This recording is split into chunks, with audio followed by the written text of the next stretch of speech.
सबको नमस्कार. നമ്മൾ ഇന്ന് കാലിക്കറ്റ് യൂണിവേഴ്സിറ്റി FAUGPയിൽ സെക്കൻഡ് സെം BA പ്രോഗ്രാമിൻ്റെ AEC4 അഡീഷണൽ ലാംഗ്വേജ് ഹിന്ദിയുടെ സിലബസ് ആണ് പരിചയപ്പെടാൻ പോകുന്നത്. AEC4 3 ക്രെഡിറ്റ് കോഴ്സാണ്.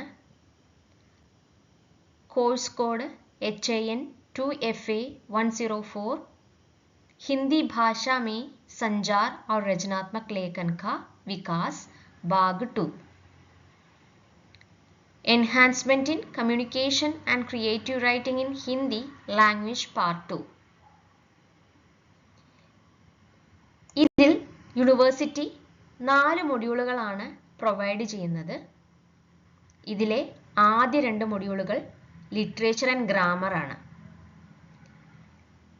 എങ്ങനെ ഹിന്ദി സാഹിത്യത്തിലൂടെ വ്യാകരണം പഠിക്കാം, അതിനായി മൊഡ്യൂൾ 1ലൂടെ ഉസ്കി ഗിരാഫ്താരി സെ പൂർവ് വിഭാറാണി എഴുതിയ കഥയിലൂടെ കാൽ എന്തെന്നും കാലിലെ എത്ര ഫോംസ് ഉണ്ടെന്നും അതിലൂടെ അത് മാത്രമല്ല വർത്തമാൻ കാല് ആണ് ഇതിലൂടെ പഠിക്കാൻ പോകുന്നത്.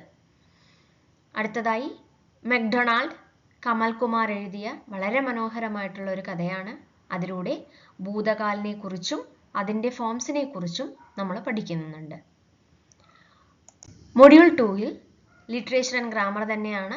എങ്ങനെ സാഹിത്യത്തിലൂടെ വ്യാകരണം സ്വായത്തമാക്കാമെന്ന് അറിയാനായി പതിച്ചടിക്ക് ആവാസ് റാസ സഫറിയുടെ കഹാനിയിലൂടെ നമുക്ക്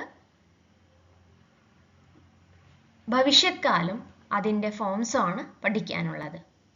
പ്രോഗ്രാമിംഗ് ഉപമ ശർമ്മ അവരെഴുതിയ വളരെ മനോഹരമായ ഒരു കഹാനിയാണ്.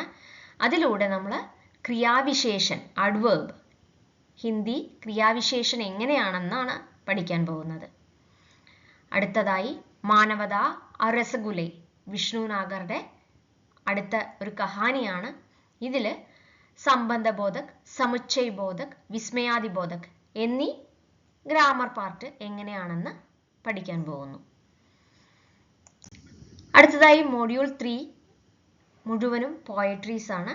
കബീർദാസിൻ്റെ ദോഹ, റഹീംദാസിൻ്റെ ദോഹ, അഗ്യെ എഴുതിയ നദി കെ ദ്വീപ്, അശോക് വാജ്പേയിയുടെ സമയ് സെ അനുരോധ്, കേദാർനാഥ് സിംഗിൻ്റെ പാനി കി പ്രാർത്ഥന, और നിർമ്മല പുത്തൂലിൻ്റെ അപ്ന ഘർ കി തലാഷ് മേ എന്നീ കവിതകളാണ് പഠിക്കാനായിട്ട് ഉള്ളത്.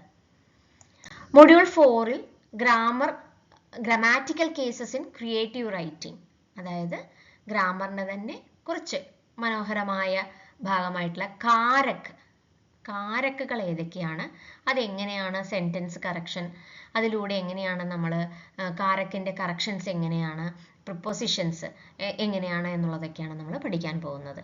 കൂടാതെ കുറച്ച് ജനറൽ എസ്സേ റൈറ്റിംഗും നമ്മൾ പഠിക്കുന്നുണ്ട്. ഇതിൽ ആക്ച്വലി ഈ മൊഡ്യൂൾ 4ൽ ഇൻക്ലൂഡ് ചെയ്തിരിക്കുന്നത് സൃജനാത്മക് ലേഖൻ, അതായത് ക്രിയേറ്റീവ് റൈറ്റിംഗ് ആണ്. സ്വയം കുട്ടികൾ എങ്ങനെയാണ് അവരുടെ സ്വന്തമായിട്ട് ഒരു എസ്സേ എഴുതുക, അങ്ങനെയുള്ള വളരെ കോമൺ ആയിട്ടുള്ള കാര്യങ്ങളാണ് പഠിക്കുന്നത്. ആദ്യ മൊഡ്യൂളുകളിൽ 1, 2 എന്നീ മൊഡ്യൂളുകളിൽ നമ്മൾ ട്രാൻസ്ലേഷനും പഠിക്കുന്നുണ്ട്. അതായത് ഫസ്റ്റ് സെമസ്റ്ററിൽ നമുക്ക് ട്രാൻസ്ലേഷൻ, സെൻറ്റൻസ് ട്രാൻസ്ലേഷൻ ആണെങ്കിൽ ഇതിൽ കുറച്ചുകൂടി കഥ തന്നെ, സ്റ്റോറീസ്, കഹാനികളൊക്കെ ട്രാൻസ്ലേറ്റ്, അനുവാദം എങ്ങനെയാണ് ചെയ്യുന്നത് എന്നുള്ളതിനെ കുറിച്ചൊക്കെയാണ് പഠിക്കുന്നത്. അപ്പോൾ ഇത് എങ്ങനെയാണ് ഗ്രാമർ എളുപ്പത്തിൽ പഠിക്കാം എന്നുള്ളതാണ് ഈ കോഴ്സിൻ്റെ തന്നെ ഉദ്ദേശം. Thank you.